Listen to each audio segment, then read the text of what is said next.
Magandang hapon po mga ka-TH. Narito po tayo ngayon sa Sapa mga ka-TH. Narito po banda ang kuweba. Kuweba po hindi pa po natin napasok yan. At kung titingnan natin mga ka-TH, naka-align po ang mga malalaking bato. Meron pong malalaking bato dito mga ka-TH. Ito tingnan natin mga ka-TH.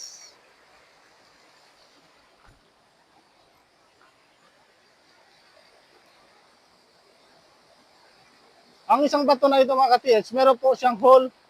Medyo malalim po. Ito, bilog. At saka sa baba niya mismo, meron pong bato doon na meron din pong dalawang dot. Nariyan po ang dalawang dot.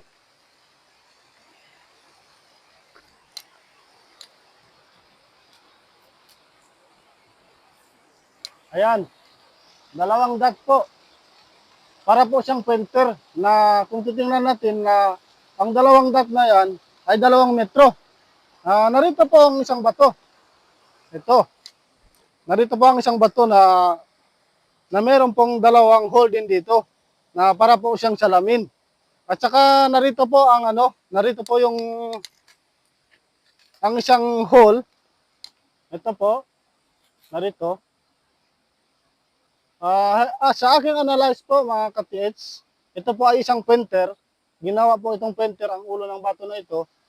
Narito po ang marking na nagsasabi na meron pong tunnel, closed tunnel. Puntahan natin.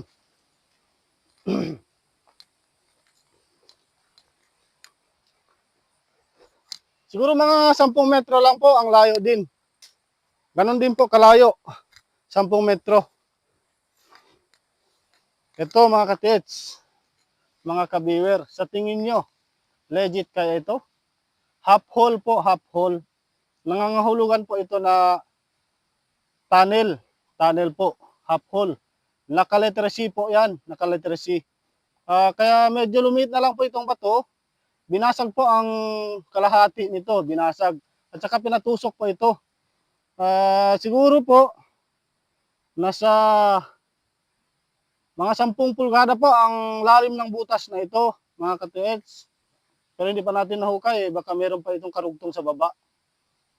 Sa palagay nyo mga ka-TH, mag-comment na kayo mga ka-TH, masigit po ang inyong kaalaman. At ako po ay nagpaalam na maraming salamat po.